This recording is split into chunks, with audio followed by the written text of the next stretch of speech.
Financial ફિલ્ડમાં અમે 2015 થી જોડાયેલા. ટ્રેડિશનલ પ્રોડક્ટ જેમ કે એફડી, પોસ્ટ અથવા મ્યુચ્યુઅલ ફંડમાં કરો છો, એ એકચ્યુઅલી ગ્રોથ થાય છે કે નહીં એ ખાસ જરૂરી છે. તમારી પાસે 1 લાખ રૂપિયા છે તો આવતા વર્ષે એ 1 લાખ રૂપિયાનું તમે કંઈ જ નથી કરતા, તમે મૂકી રાખો તો નેક્સ્ટ યર 1 લાખ રૂપિયાનું શું થશે, જેને અમે બુલેટ પ્રૂફ ગ્રોથ પ્લાન કહીએ છીએ. કારણ કે તમારાથી કામ થશે કે નહીં થાય, ઇન્ફ્લેશન એનું કામ કરવાનો જ છે. કેમ છો મિત્રો? આજે આપણી સાથે જોડાયેલા છે જયદીપ પટેલ, જેઓ ઓબ્લિક ઇન્વેસ્ટમેન્ટના ફાઉન્ડર છે. કેમ છો જયદીપભાઈ? કેમ છો પાર્થભાઈ? તમે ફાઇનાન્શિયલ ફિલ્ડમાં કેટલા સમયથી જોડાયેલા છો અને કઈ કઈ સર્વિસ પ્રોવાઈડ કરો છો? ફાઇનાન્શિયલ ફિલ્ડમાં અમે 2015 થી જોડાયેલા છે અને ફાઇનાન્શિયલ સર્વિસીસમાં અમે ઇક્વિટી બ્રોકિંગ્સ, મ્યુચ્યુઅલ ફંડ્સ અને ઇન્સ્યોરન્સ થ્રુ લોકોના ફાઇનાન્શિયલ પ્લાનિંગમાં મદદ કરીએ છીએ અને એમનો વેલ્થ ગેઇન કરી આપીએ છીએ. રાઈટ. તો ઘણી વખત મારા મિત્રો સાથે અમે વાતચીત કરતા હોઈએ, રિલેટિવ્સ વાત, એ લોકો ઓપ્શન્સ ઘણા બધા છે જેનાથી હેરાન બી થતા હોય છે ઇન્વેસ્ટમેન્ટ કર્યા પછી. તો ઇન્વેસ્ટમેન્ટ કરતા પહેલા કઈ કઈ વસ્તુનું ધ્યાન રાખવું? ઇન્વેસ્ટમેન્ટમાં છે ને તમે બે રીતે વસ્તુ વિચારી શકો. સૌથી પહેલું છે પ્રોટેક્શન અને બીજું છે ગ્રોથ. પ્રોટેક્શનમાં આપણે માનીએ કે કોઈ બી લાઈફ ઇન્સ્યોરન્સ પોલિસી કોઈ બી લઈ લો તમે, એમાં જેમ કે ટર્મ પ્લાન્સ છે, ટ્રેડિશનલ પ્રોડક્ટ્સ છે કે જે તમારી હ્યુમન લાઈફ વેલ્યુ હોય એનાથી કેલ્ક્યુલેટ કરીને અને તમારું એક સમ એશ્યોર્ડ નક્કી કરે છે અને જેનાથી તમારું એ લાયબિલિટી સડનલી કંઈક થઈ જાય છે કોઈને, એ લાયબિલિટીઝ કવર થઈ ગઈ. સેકન્ડ વસ્તુ એ છે કે તમને તમારો રૂપિયા જે તમે એઝ અ ઇન્વેસ્ટમેન્ટ કોઈ બી વેથી તમે ભેગા કરો છો, તો કોઈ બી જગ્યાએ ઇન્વેસ્ટ કરો છો, કે પછી તમે ટ્રેડિશનલ પ્રોડક્ટ જેમ કે એફડી, પોસ્ટ અથવા મ્યુચ્યુઅલ ફંડમાં કરો છો, પણ એ એકચ્યુઅલી ગ્રોથ થાય છે કે નહીં એ ખાસ જરૂરી છે. એનું ધ્યાન રાખવું ખાસ જરૂરી છે.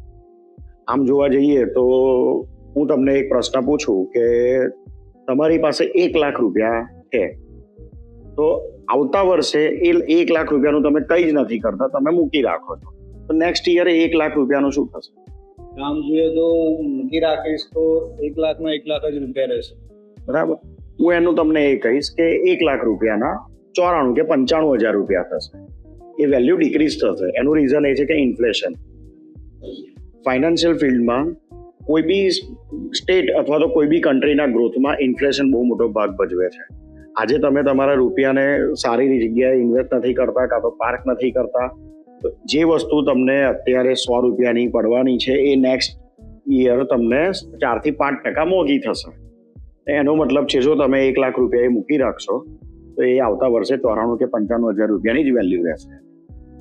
તો આ બધી વસ્તુને ડાયવર્ટ કરીને આપણે એક સિમિલર પ્લાન સજેસ્ટ કરીએ છીએ ક્લાયન્ટને, જેને અમે બુલેટ પ્રૂફ ગ્રોથ પ્લાન કહીએ છીએ, જેની અંદર ક્લાયન્ટનો ગ્રોથ પણ સેટ થઈ જાય છે અને એનું લાયબિલિટીઝ પણ કવર થાય છે, પ્લસ એનો HLV થી આપણે કેલ્ક્યુલેટ કરીને સમ એશ્યોર્ડ પણ એક ફિક્સ કરી આપીએ. બુલેટ પ્રૂફ ગ્રોથ પ્લાન બહુ સરસ નામ છે. આ પ્લાન બીજા બધા પ્લાન કરતા કેવી રીતે અલગ? આ પ્લાનમાં મેઇન એની ખાસિયત એ છે કે તમને તમારો ગ્રોથ સારો કરી આપે છે, પ્લસ જે રીતના જૂની ટ્રેડિશનલ પ્રોડક્ટ્સમાં 20-25 વર્ષ પ્રીમિયમ પે કરવાના હોતા હતા, એની જગ્યાએ લિમિટેડ અમુક ટર્મ સુધી પેમેન્ટ કરવાનું છે. એની સાથે સાથે સર્ટેન યર્સ પછી તમારું અર્લી ઇન્કમ ચાલુ થઈ જાય છે અને એ અર્લી ઇન્કમને બીજી પ્રોડક્ટમાં ડાયવર્ટ કરો તો તમે જે પ્રીમિયમ ભરો છો એટલું પ્રીમિયમ તમે રિટર્ન લઈ શકો છો લાઈફ લોંગ. અને બીજું કે એને આપણે જ્યારે મેચ્યોરિટી જે કહે કે જેમ કે તમે આજે 20-25 વર્ષનો પ્લાન લીધો અને 50-60 વર્ષ પછી એની પાકતી મુદ્દત કે ગુજરાતીમાં આપણે જે સાદેસી ભાષામાં કહીએ પાકતી મુદ્દત, એટલે મેચ્યોરિટી ટાઈમે જે એની વેલ્યુ પણ આવવાની છે એ બી માર્કેટના ઇન્ફ્લેશન રેટ સાથે વિન-વિન સિચ્યુએશન ક્રિએટ કરી આપે છે દરેક ક્લાયન્ટ. તો આ પ્લાનના મેઇન બેનિફિટ્સ શું છે?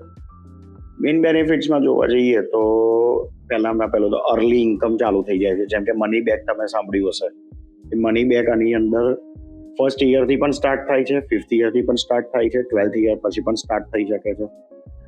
વસ્તુ એ છે કે આપણે એને કઈ રીતના ડાયવર્ટ કરીએ છીએ બીજા કોઈ ફંડ કાં તો બીજી કોઈ ઇન્વેસ્ટમેન્ટ પ્લાન્સમાં.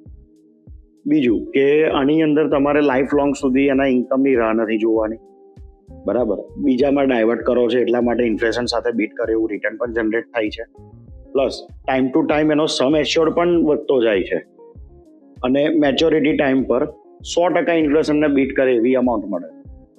રાઈટ. તો આ પ્લાન સ્ટોક માર્કેટ સાથે કોઈ લિંક છે? જો છે તો કેવી રીતે લિંક? સીધો તો લિંક ના થઈ શકે, અને હા, હું તમને એ કહીશ કે તમે તમારો જેટલો પણ રૂપિયા ઇન્વેસ્ટ કરો છો એ દરેકે દરેક રૂપિયા કોઈ ના કોઈ રીતે સ્ટોક માર્કેટ જોડે લિંક હોય છે જ. પણ આની અંદર આપણે ગ્રોથ સાથે સાથે પ્રોટેક્શનનું પણ ધ્યાન રાખીએ છીએ. એટલા માટે આપણે એને ધ્યાનમાં એ લઈએ છીએ કે ફૂલ્લી કનેક્ટેડ ના હોય અને એની સાથે સાથે ગ્રોથ સારો એવો જનરેટ થઈ શકે.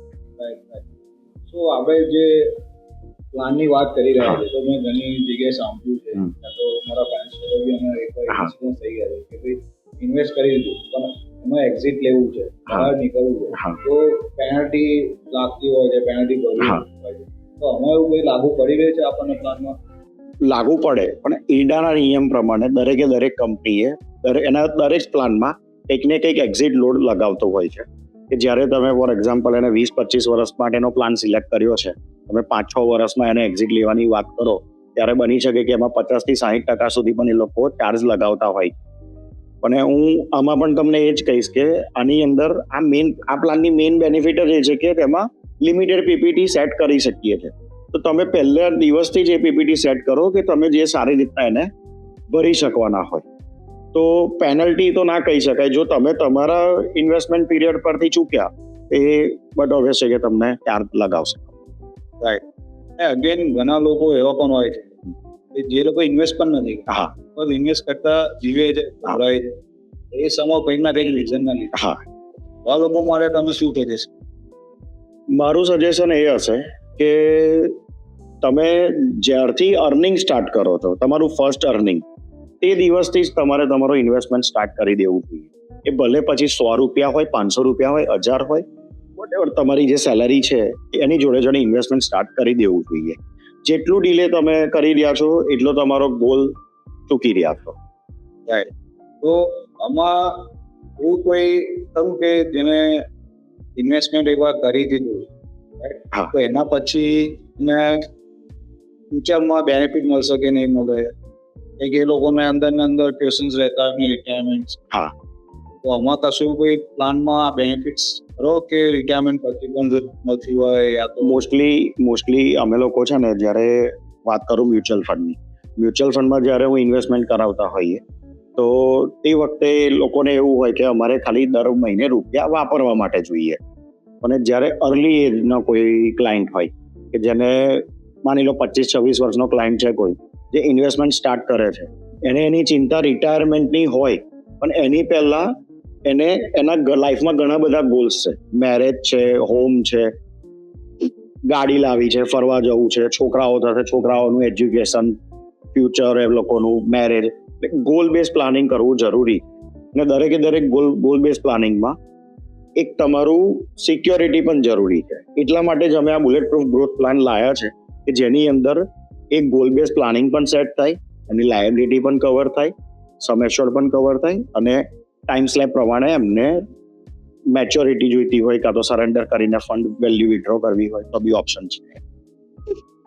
તો જે લોકો ઇન્વેસ્ટ કરી રહ્યા છે એ તો કરવા ઈચ્છે છે, તો એ લોકો માટે ફાઇનલ એક સજેશન હોય તને તે શું રહે? હું એમને એ કહેવા માંગીશ કે તમે જે તમારો ટાઈમ પીરિયડ નક્કી કર્યો છે કે આટલા વર્ષ માટે મારે ઇન્વેસ્ટમેન્ટ કરવું છે, એના ઉપર સ્ટ્રિક્ટલી ફોલો કરો. એ પીરિયડ સુધી તમે ઇન્વેસ્ટમેન્ટ કર્યા જ કરો, નહીતર તમે અર્લી રિટાયરમેન્ટ માટે નહીં વિચારી શકો. કારણ કે તમારાથી કામ થશે કે નહીં થાય, ઇન્ફ્લેશન એનું કામ કરવાનો જ છે.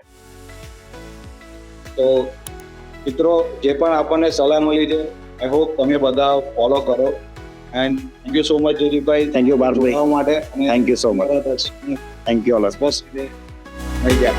Thank you.